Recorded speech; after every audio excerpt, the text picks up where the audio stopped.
সকল প্রশংসা সে মহান রাব্বুল আলামিনের দরবারে, যিনি আমাদের সুস্থ রেখেছে। আর সেই সাথে বলি, আজকে হচ্ছে রোদ ওঠেনি আমাদের গ্রামে। খুব মন খারাপ করে আমার রোদ না উঠলে, তাই আজকের ভিডিওটি অনেক স্পেশালিস্ট হবে ইনশাল্লাহ। রোদ ওঠেনি যখন আমার মন খারাপ, আর আজকে কিছু সত্য কথা আমি আপনাদের এই ভিডিওর মাধ্যমে তুলে ধরবো। আমার জীবনের সত্য কথা, স্পেশালিস্টভাবে আমি কোনোদিন কাউকে আমি বলিনি এই কথাগুলো। শুধুমাত্র যারা ভিডিও দেখবে তারাই আমার এই কথাগুলো শুনতে পাবে। তাই ভিডিওটি না টেনে পুরো দেখবেন, আশা করি অনেক ভালো লাগবে। আমি ছোটোবেলা থেকে আমার সবসময় আমার মনের ভিতরে আকাঙ্ক্ষা যে আমি কিভাবে মানুষের ভালোবাসা পাবো। আমি পরিবারে বড় হয়ে উঠেছি, আমার বাবা মাকে আমি খুব ভালোবাসি। আমি পৃথিবীতে সবচেয়ে ভালোবাসি আমার বাবাকে। আর সবচেয়ে আমার জীবনে আমি সবচেয়ে বেশি ভালোবাসি আমার প্রভু, আমার সৃষ্টিকর্তা, আমার রব আল্লাহকে। তারপরে আমার বাবাকে, পৃথিবীতে আমি সবচেয়ে আমার বাবাকে ভালোবাসি। আর আমি ছোটোবেলা থেকে বড় হয়েছি, আমার বাবা আমাকে কখনো আদর করেনি। তো আমার বাবা মা আদর পাইনি আমি। আমি যেটা সত্য, মানে আমি সব সত্য কথা বলবো, খুব মজা হবে আপনারা শোনেন। মানে আমি কখনো কারোর আদর পাইনি। শাসন পেয়েছি দু একটা চাচাদের, সবসময় আমাকে শাসন করেছে, আমার বাপও শাসন করেছে, কিন্তু আদর জন্য আমি যে এত পরিমাণ আমার মনের ভিতর আকাঙ্ক্ষা, মানে কোনো মানুষ আমাকে আজ পর্যন্ত আদর করেনি। মানে আমার মনে হয়, মানে মনের ভেতরে আমার আবেগ কাজ করে খুব আদর, মানে মানুষের ভালোবাসা বা মানুষ আদর, এগুলো ছোটোবেলা থেকে আমি পরিবারে কোনো আদর পাইনি। আমি বড় হয়েছি, 8-9 পর্যন্ত পড়েছি। আমি 9-এ যখন কলেজে পিকনিকে গেছি, তখনও আমার প্যান্টের চেন ছিল না, আমার প্যান্টের হুপ ছিল না। আমি যখন কলেজে পড়তাম, আমার একটা চাটাই ঘর ছিল বেড়ার উপরে, সব টিনগুলো ফাঁক ছিল। যখন আমি শুয়ে থাকতাম রাত্রিবেলায়, মাঝে মাঝে ঘুমিয়ে থাকতাম, হঠাৎ মেঘ আকাশে, বৃষ্টি পড়ছে ঝিরিঝিরি, আমার গায়ে টুপ টুপ করে পড়ছে। আমি ভিজে গেছি, ঘুমিয়ে আছি, কিন্তু আমি বুঝতে পারিনি। আমি হঠাৎ চেতন পেয়ে দেখছি আমার সব ভিজে গেছে।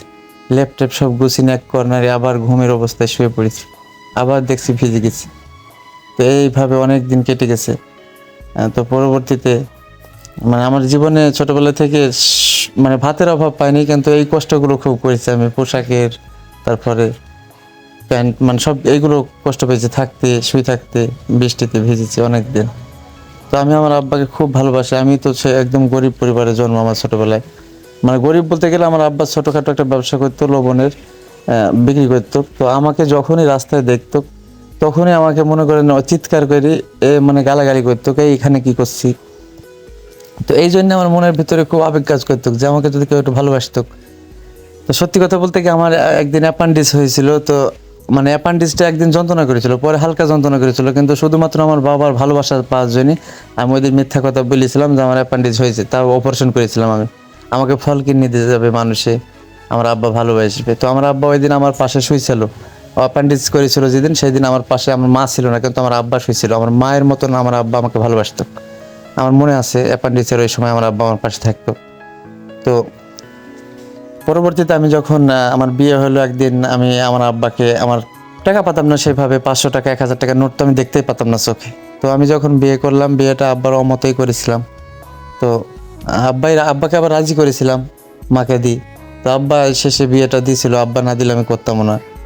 তো পরবর্তীতে আমাকে আমার বোন, ওই যে শিবপুরে, ওদের অবস্থা মোটামুটি 2 বিঘা জমি আছে মাঠে, কিন্তু অবস্থা খুবই খারাপ। তো ওকে আমাকে বিয়ে করলাম যখন, আমাকে একদিন নিয়ে গিয়ে 1000 টাকা দিল। তো আমি আবার কি করলাম, ওই 1000 টাকা দিয়ে আব্বার জন্য একটা ব্র্যান্ডের শার্ট নিয়ে আসলাম, সেঞ্চুরি, দিয়ে আব্বাকে কিনে নিয়ে এসে দিলাম। আব্বার আবার ঘরে থেকে 500 টাকা বলছে, খুঁজে পাচ্ছে না। তো আমি আবার বললাম যে আমি তো নিই নি আব্বা। আর আমি মাঝে মাঝে 250 টাকা 20 টাকা নিতাম, এই জন্য সবসময় মানে মাঝে মাঝে দেখতাম যে আমাকে আন্দাজে বলতো 500-1000 টাকা হারিয়ে গেলে। তো আমি বললাম আমি তো নিই নি আব্বা। তো জামাটা দিলাম 1000 টাকা দিয়ে, আমি কিনে নিকো, আমার বোন আমাকে কিনতে দিয়েছিল। তো আমি 1000 টাকা দিয়ে ওই সেঞ্চুরি জামাটা কিনে আসলাম আব্বার জন্য। তো আব্বা ওই জামাটা ওই সময় পরলো না, পরে পরেছিল। তো আমার খুব কষ্ট লেগেছিলো বুকের ভিতরটা। তারপরে আমি এনজিও চাকরি করতে চলে গেলাম। এনজিও চাকরি করতে গিয়ে তখন আমার আব্বাকে আমি মানে ইচ্ছা মতন পোশাক জামাটা আমার কিনে দিতাম। তো তারপরে আর কোনোদিন আব্বা নিজ হাতে কিনতো না, একটা স্যান্ডেলও আমি কিনে দিতাম সবসময়। এনজিও চাকরি আমি 6 বছর করেছি, খুব ভালোবাসি আব্বাকে।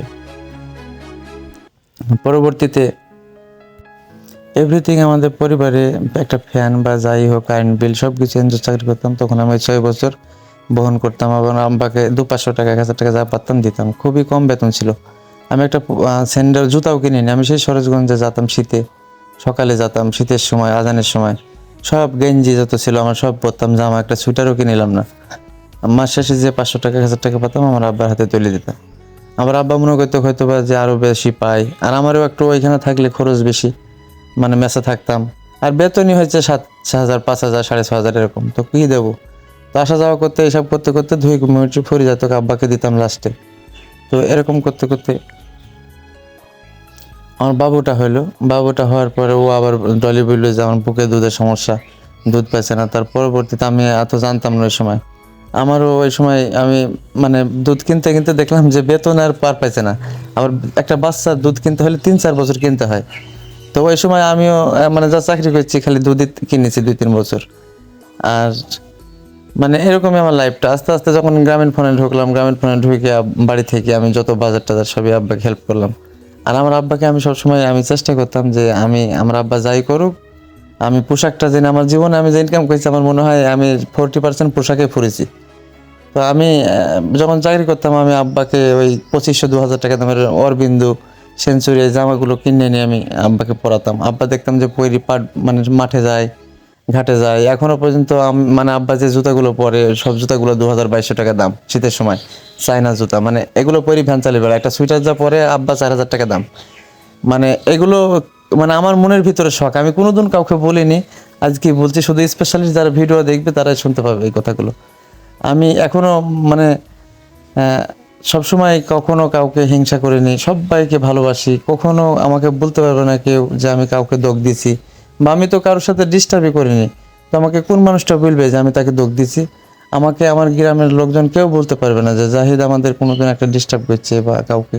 আমি আমার বাপকেও বলতে, আমার বাপ যে বলে, আমি কেন বলে আমি জানিনি। আমি আমার আব্বাকেই সবচেয়ে বেশি ভালোবাসি। আমার মাকে আমি কয়েকটা ঈদে মিস করছি বা কোন সময় পোশাক দিতে, কিন্তু আমার আব্বাকে সবসময় আমি সব ঈদে পোশাক দিচ্ছি ইনশাল্লাহ। মাঝখানে এই কয়েক বছর, 2-1 বছর হলো, 1-2 বছর আমি একটু ঢিল দিয়েছি, মানে খুবই মানে আমি টেনশনে থাকি। আমি চাকরি বাকরি ছেড়ে দিয়েছি। তারপরেও তো আমি মনে করেন মানে এই 1 বছর আমরা রান্না করি, এসব খাওয়া দাওয়া সবাই একসাথেই করি। কিন্তু আমি তো কাউকে নিয়ে হিংসা করিনি কখনো। সবাই আমার কাছে সমান। আমার বাবা মা মানে হচ্ছে পৃথিবী। পৃথিবীতে মানে বাবা মা ছাড়া তো আর কোনো কিছু ওপরে হয় না, আমিও জানি। কিন্তু আমি ছোটবেলা থেকে পরিবারে বড় হয়েছি। আমার পরিবার থেকেই আমার যত দুর্নাম বা আমি যে খারাপ ছেলে বা বদমাইশ, এইটুকু আমার বাড়ি থেকেই সব সময় ছড়ায়। আমার ছোটবেলা থেকে আমার মনের ভিতরে একটা আক্ষেপ যে আমাকে কেউ ভালো বলবে। কিন্তু মানে বিপরীত কি, আল্লাহর কি একটা নিয়ম, মানে অশেষ যে আমার মনের ভিতরে ইচ্ছা যে আমাকে সবাই ভালো বলুক। এই জন্য আমি কারোর সাথে ঝগড়া করিনি কোনো সময়। সব সময় আমি মানে বাড়িতেই থাকি, বা আমি কারোর সাথে কোনো সময় আমি চাইনি যে কারোর সাথে ঝগড়া করবো, কেউ আমার কথায় কষ্ট পাক। তারপরেও আমি জানিনি যে আল্লাহ এই নিয়তি কেন হয়েছে। সবাই আমাকে খারাপ বলে দেখি, আমার মাও, কেউ আমি কোনোদিন একটা গালিও দিইনি, একটু শব্দও করিনি। তারপরেও আমি কোনো মানুষের কাছে প্রিয় হতে পারিনি। আমি জানি না আমি আল্লাহকে খুব ভালোবাসি এই পৃথিবীতে। আর তাই হয়তো বা আমি জানিনি কেন এরকম হয় মানুষের সাথে। মানুষকে এত ভালোবাসি আমি, যে ভালোবাসার কত কাঙ্গাল আমি যে মানে মনে মনে এত বেশি কাঙ্গাল যে মানুষই মানে আমাকে সবসময় বলে যে খারাপ খারাপ, আর আমার ভিতরটা জ্বলে শুধু ভালো শোনার জন্য, হা হা হা করে। আর আমার কি কপাল দেখেন, আমার আব্বা গ্রামে গ্রামে বলে বেড়াইছে যে জাহিদ আমাকে মেরেছে। আসলে এই বুকের ভিতর যে কত হা হা করছে একমাত্র শুধু রব দেখতে পায়। রব ছাড়া আর কেউ জানে না। এই পৃথিবীর কোনো কথা, আলো বাতাস যায় না যেখানে হৃদয় থাকে, সেখানে শুধু রব থাকে, আর কেউ থাকে না। মানুষ শুধু বাহিরটাই দেখতে পায়, ভিতরটা দেখতে পায় না কখনো। আর ভিতরটা দেখতে পাইলে মানুষের সাথে হানাহানি মারামারি হতো। মানে কে কি যে মানুষের ভিতরে থাকে কেউ জানে না, কার মনে কি থাকে। তাই সবাই যে যেখানে আছেন সবাই ভালো থাকবেন, সুস্থ থাকবেন, নিজের প্রতি খেয়াল রাখবেন, আর বাপ মার প্রতিও খেয়াল রাখবেন। বাবা মাকে ছাড়া, ভালোবাসা ছাড়া মানে পৃথিবীতে আর কিছুই নেই। আর পরবর্তী মানে সবচেয়ে ভালোবাসতে হবে আল্লাহকে। তো সবাই ভালো থাকবেন। আল্লাহ হাফেজ।